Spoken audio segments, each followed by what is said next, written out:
I hope that in the tutorials you have got like a sense of how what it looks like on integrating a TensorFlow Lite model into an Android app. You also learned about how to train TensorFlow Lite model easily with TensorFlow Lite Model Maker. And in the next session, I'll talk about how you can find the TensorFlow Lite model that you don't need to train, you can use them right away. So there's actually a lot of machine learning models that other people, including Google, including many developers around the world, has trained and published them on the internet for you. And you can just grab them, integrate them in your app without having to prepare training data or having to spend time and effort to train the model, and just use the pre-trained models right away. So in this session, I'll walk you through some of the most popular, or some of the popular models for mobile use cases. There are three major places that you can find the TensorFlow Lite pre-trained models. The first one is the TensorFlow Lite website. We published about 10 models with Android and iOS samples showing how to use the models. And you can clone the samples apps from GitHub, and you can try out the pre-trained models. And you also can use the code in the sample apps to integrate the models into your own app. And the second place where you can find TensorFlow Lite models is on TensorFlow Hub. So TensorFlow Hub is an open repository for TensorFlow models, just like GitHub being a place for open source software. So you can find pre-trained models not only from Google, but also from developers around the world in TensorFlow Hub. And yet another place to find TensorFlow Lite models is in a GitHub repository called Awesome TF Lite. This is a community-run repository that collects TF Lite materials, not limited to just pre-trained models, but also sample apps, tutorials, and so on. So TensorFlow Lite actually supports a lot of use cases, from text, vision, to speech and audio. But today, let's just focus on text and image, because there are many pre-trained models in these two categories that you can leverage. Next, I will introduce you to a handful of TensorFlow Lite pre-trained models for the most popular machine learning use cases on mobile. Let's start with the image classification use case. So you saw image classification in the tutorials that we show you. And you've learned how to create a flower classification model that can recognize 5 different types of flowers. But there are many more powerful image classification models on TensorFlow Hub that you can make use of. There are models to recognize up to 1,000 types of birds, or over 2,000 types of plants, or more than 1,000 types of insects, or fungi, and so on. So there are many, many more models on TensorFlow Hub. So please check them out when you have time. You can put this model into our TensorFlow Lite image classification sample, and it can try them right away. Please go to the link on the screen, and it will find our TensorFlow Lite website that has the link to the Android and iOS samples. Okay, so image classification. This is a very popular use case in machine learning, and it is used in many different situations. But itself, image classification models have some limitation that the object you want to classify needs to be very prominent in the image. If you remember the demo that we did earlier, when he pulls the flowers away from the screen and expose a lot of other stuff on the background, then the model will easily to get confused. So in many cases, if you want to recognize multiple objects in a large image, like what you're seeing right now on the screen, then it will need an object detection model. So for example, an image classification model will likely to get confused because in this image, there's a lot of like different different objects, and all of them are not very prominent, right? An object detection model can detect that there are multiple apples in the image, and there's also a hat. There are multiple approaches to build object detection models, and today let me introduce with the most straightforward approach to build such model. So there's an object localizer model in TensorFlow Hub that I put the model name right here on the screen. You can leverage that model to detect the objects in the image. So for example, in this image, it can detect that there are 8 different objects in the image. But as you can see here, you don't know which what the objects are. And then in the next step, we'll take the output of the object localizer model. So the object localizer model will give you the where the objects are in the screen. You can crop the image using the output of the object localizer model, and then you feed it to an image classification model. And you can use that model to find out what the object is. So here I use a general image classification model called EfficientNet, which can recognize it can recognize 1,000 different types of general objects, such as apples, screwdrivers, hats, and so on. We also have an object detection Android and iOS app that you can try out right away. Please check out the link here to find them. Cool. So with object detection models, you can get back the bounding boxes where the object located and what the objects are. But if you want to know to the pixel level where the objects are, and then there's a different machine learning model for that purpose, which is called image segmentation. You can see here that it can recognize that in the image there's a dog, and which pixel belong to the dog, which pixel belong to the background. One example use case of image segmentation model is that you can use it to replace a background of an image, just like this. So imagine that we all work from home right now, right?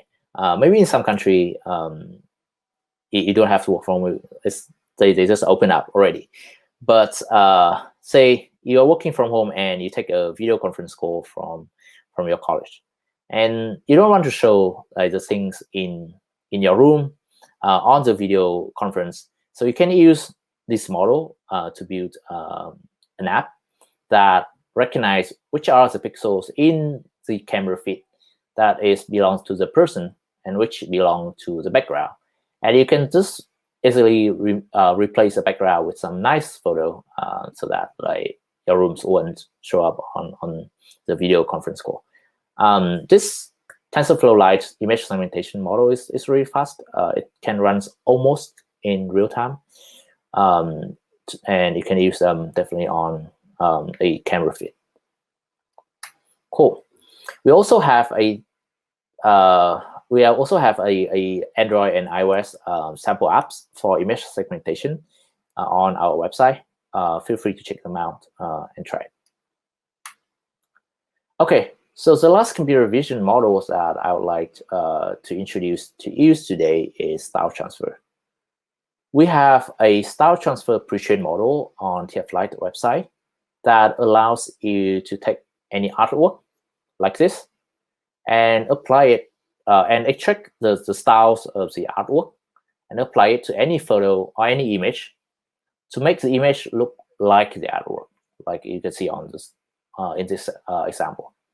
We publish the pre-trained models on TensorFlow Lite website together with the Android and the iOS samples, so check it out. And the Google Arts and Culture apps also has a style transfer feature in the app that actually use TensorFlow Lite. You can also download the app from Play Store and play with it to get a feel of what it is with machine learning, on-device machine learning. It's really fun. Okay, so other than computer vision models, we also have several text models. And the first text model I'd like to introduce to you today is a sentiment analysis model. The model can take a body of text and it detects if the sentiments of the text is positive or negative. So for example, if we feed it with a text saying, "This is the best movie I've seen in recent years, strongly recommended," then the model will be able to tell you that the text sentiment is positive. But if you feed it a text saying, "What a waste of my time," then it will tell you that this is a negative sentiment. So we also have an Android sample apps that demonstrate how to use this model, and you can check them out from this link below. And the second text model I would like to introduce to you today is a question and answers model. So given a body of text and given a question, then the model will be able to give you to find the answers to the question in the context of this input. So for example, if you feed it a text here saying, like, talking about the chemical properties of oxygen, and you ask it what is the oxygen atomic numbers, then it will be able to find out that the answer is in the context, and the answer is it. And we also have iOS and Android apps demonstrating this Q&A model, so please check them out. Cool. So that was several pre-trained TensorFlow Lite models for major on-device machine learning use cases. And I hope that it gave you some insight into what is possible with on-device machine learning, and it also motivate you to learn more about it. And to finish my session, I would like to do a quick demo with the Google Arts and Culture app, one of my most favorite use case for on-device machine learning. Okay, cool. Yep, so let me switch to my my phone. So this is the Google Arts and Culture app, and you can find the features just here. What it does is, like, you can take a photo, and then you choose a style that you want to convert your photo to. And you'll see that here I have my photo in an art style. I can do another one. The nice thing here is that everything here runs on the device. So none of my image was sent to the cloud for processing. So it also can save you server cost because it runs on the user device, and it also protects the user's privacy because no data from the users is being sent to the cloud. Okay, so to conclude our session today about TensorFlow Lite, so TensorFlow Lite is the Google foundation for using machine learning in mobile. In the next session of today's bootcamp, you'll learn more about MLKit and Google Cloud, which provide tools and APIs to make it even easier for you to train and use TensorFlow Lite models. And before we go to the next session, we'll spend a few minutes for Q&A. The first question from Denny is that how to start learning the platform of ML in the Google platform outside this bootcamp. And this is mostly for Khanh. This is from the first session.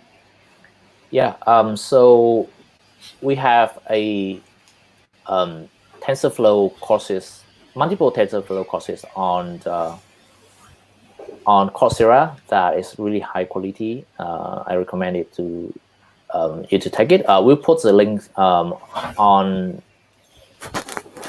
YouTube and Facebook later so that you can find them right away. But it's called TensorFlow in Practice on Coursera, which is a course that you can audit for free to start learning about machine learning systematically. And you also can check out the TensorFlow YouTube channel that we have several video series called Machine Learning Zero to Hero that you can get like a quick sense of what it is to learn machine learning. And once you feel that you are very motivated to learn more, then you can check out the Coursera course. Okay, thank you so much, Khanh. The next question is also for you, and the question is from Veena. The question is, could we train a model with a video instead of an image? What are the difficulties? Yeah, sure. It definitely can train with a video. So most like it depends on your use case. If you just want to recognize the objects on each frame of the video, then it's actually just an image classification problem that it runs on every frame of the video. But if you want to recognize like the action in the video, for example, a person jumping in a video, then you need to parse the semantics relation between different frames. And we also have a model for video classification on TensorFlow Hub. Just go there, search for video classification, and you'll find it. How much proportion is set for training data and test data? And that's the question for Wei, putting it up on the banner as well. Yeah, so in our demo, we used 90% of our data as a training data set, and then the remaining 10% as a test data set. So there's no like really hard rules about what kind of percentage you should use, but generally 70-30% split or 80-20% split is also okay. So it depends on depends on what kind of data you have and what kind of results you want to achieve. So this could be one of your tasks to sort of tune that parameter as well. Thank you so much, Wei. The next question is from Pankaj, and this is also for Wei. How many images per class is ideal for training models using transfer learning and while training from scratch? Yeah, so again, this is one of those questions. There's no like a standard answer. The way you should do it is start with a small set of data, and then feed that data into your the transfer learning pipeline, and see what kind of accuracy, what kind of metrics you get out of your pipeline. If it's satisfactory, then you can stop there. If it's not, you can either gather more data or you can explore some kind of a data augmentation techniques to enhance your data set. But generally, you should start small and then gradually grow your data set, because collecting data, collecting labels are very, very expensive. So you should start small and then grow gradually. Thank you so much, Wei. The next question we have is for Khan, that is from Avijit. Can we get some tips and resources on working with TF Lite and Flutter? Yeah, so TF Lite is a cross-platform library. So we do support both Android and iOS. And the good news is that you can also use TF Lite in Flutter today. The thing is that we currently do not have an official Flutter plugin for TF Lite, but the community has did a great job on creating that plugin, and you can find them in the Flutter plugin repository. We have, I think, pretty similar question over there, that will the steps that you showed be available for Flutter as well, Flutter developers? Yeah, so basically the steps are the same. The only difference is that it will use a different language, Dart, and you will also not using TF Lite interpreter directly, but using a TF Lite Flutter plugin to integrate the model into your Flutter app. The next question we have is for Wei, and just putting it over there. An end-to-end mobile project also involves knowing how to model a problem and how to make models. Without this knowledge, how can I develop any interesting applications using ML? And this question is by Sachin. Yeah, so sounds like you should come to our next session in a few weeks. which we will teach you how to do general machine learning instead of just simply integrating a simple, a TensorFlow Lite model. So basically, machine learning is really complicated. You should not have the expectation that you attend the 3-hour training camp and then you're ready to go. It takes a lot of time to master the techniques. There's a lot of background information we did not have time to cover. But in general, you should probably go to TensorFlow official website. There's a resource section. There's a lot of learning resources you should dive into. Once you master the fundamental ideas, you can start doing customized models and things like that. And then that will really get you started into machine learning. Thank you so much, Wei. The next up is this question. Is it possible to have a model that does both, for example, object detection and text sentiment or any other feature?